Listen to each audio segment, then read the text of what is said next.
Yo, good morning mga paps na. So for today's content mga paps, papalit tayo ng upper pump caliper repair kit. Alright, ng MIUI 125 mga paps no. So yun yung pinapakita namin sa inyo mga paps no. Magtatanggal lang kayo ng mga screw gamit ng screwdriver no.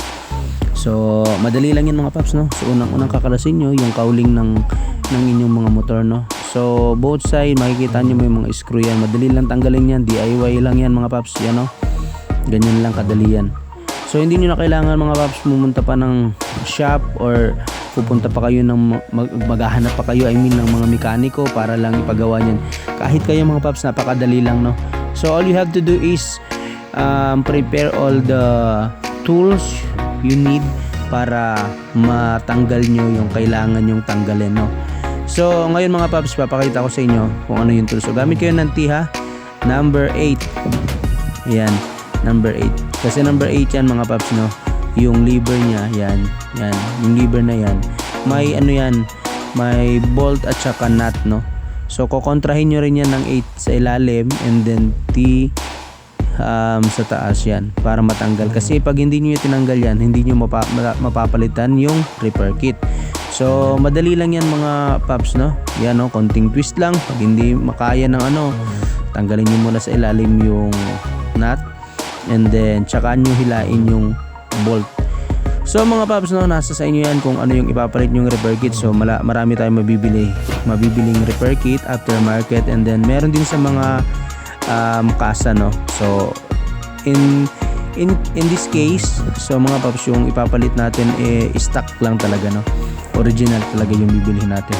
So mura lang yan mga paps no, nasa 400 or 500 something yung piyesa na kakailanganin natin para mapalitan yan. As you can see mga paps na makikita nyo medyo may kalawang na talaga. So ayan, maghanda tayo ng brake fluid kasi kailanganin natin yan mga paps. And syempre yung Yamaha na repair kit. Ayan, set na yan mga paps. May kasamang spring, rubber boots, and yung ano niya, spring no. Tama, spring, may spring nga pala no.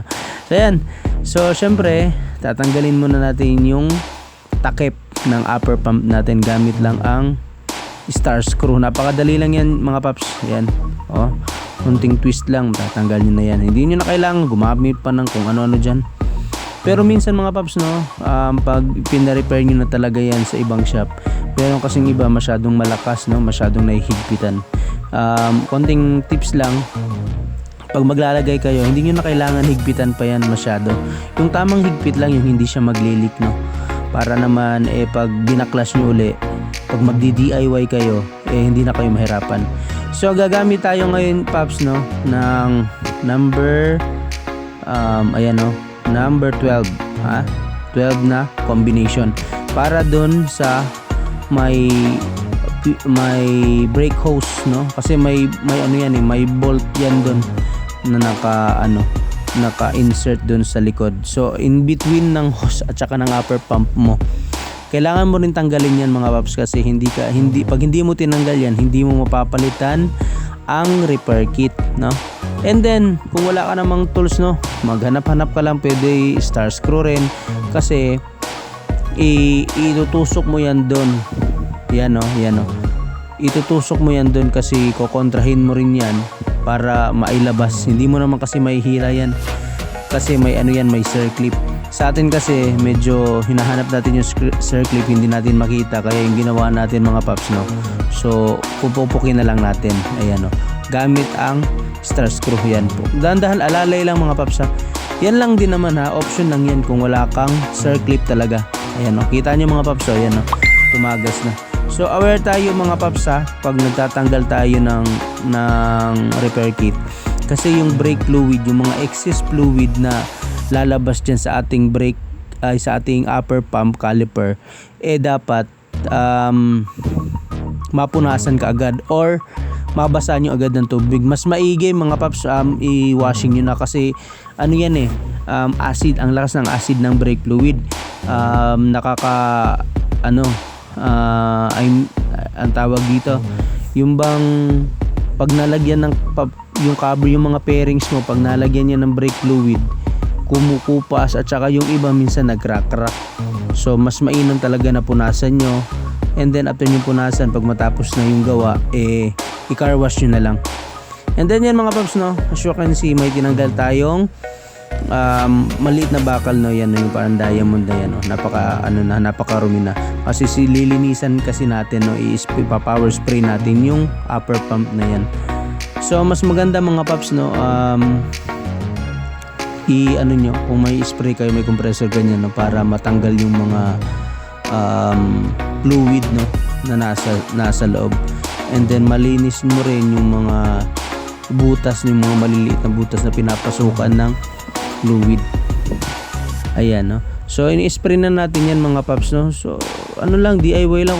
Kung wala kayong spray, pwede naman basahin nyo ng tubig, iliha nyo, hanap kayo yung pinaka fine na na liha, yung sandpaper, no, para malinis nyo yung loob. Sa case naman nito, kahit hindi na natin siya sandpaper, no, punasan lang natin, spray lang, okay lang yan kasi yung natin, yung repair kit natin, hindi pa naman siya gaanong sira mga paps. So pinapalitan ko lang talaga kasi nga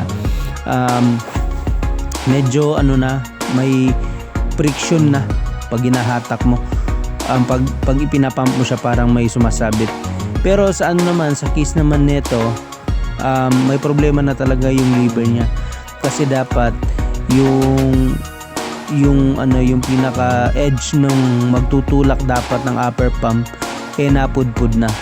So yung ginawa natin dito mga paps, no, pinunasan lang yan natin, hindi naman kailangan na sandpaper pa kasi malinis naman yung loob, hindi naman gaanong marumi. Unlike na lang talaga kung may kalawang na.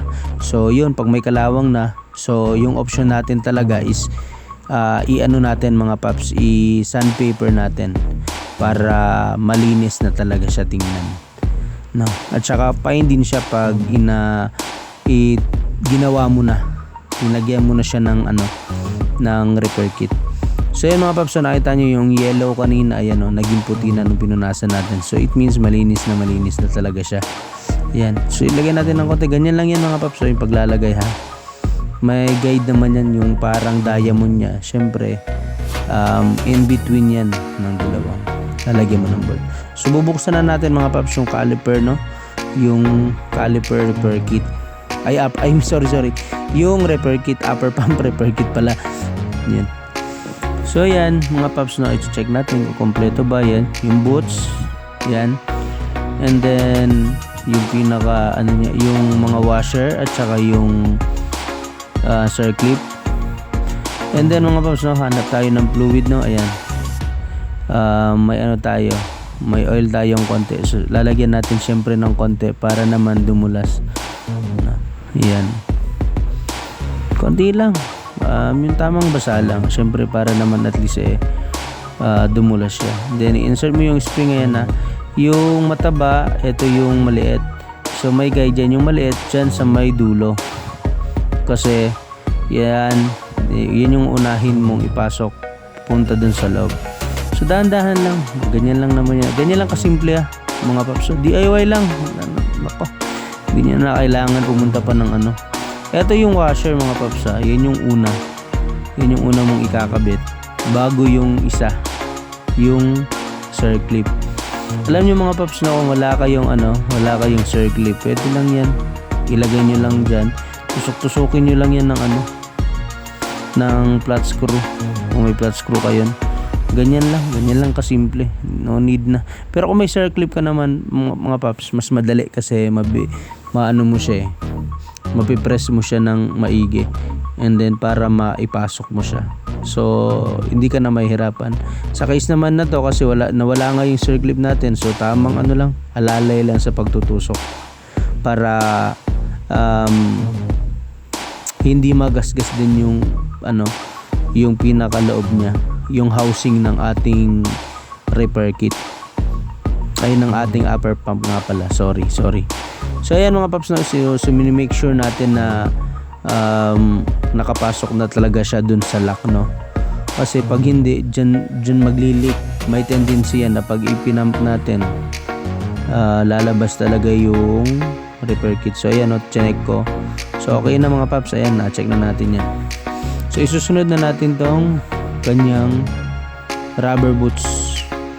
Ayan. So yan, tusukin mo lang ng konti dun sa dulo para maipasok. And then yan, alalay lang mga paps. So okay na, ayan o. Kasi protection din yan para hindi mapasukan ng mga dumi sa loob. Yan yung ano niya. Yan yung purpose niya mga paps.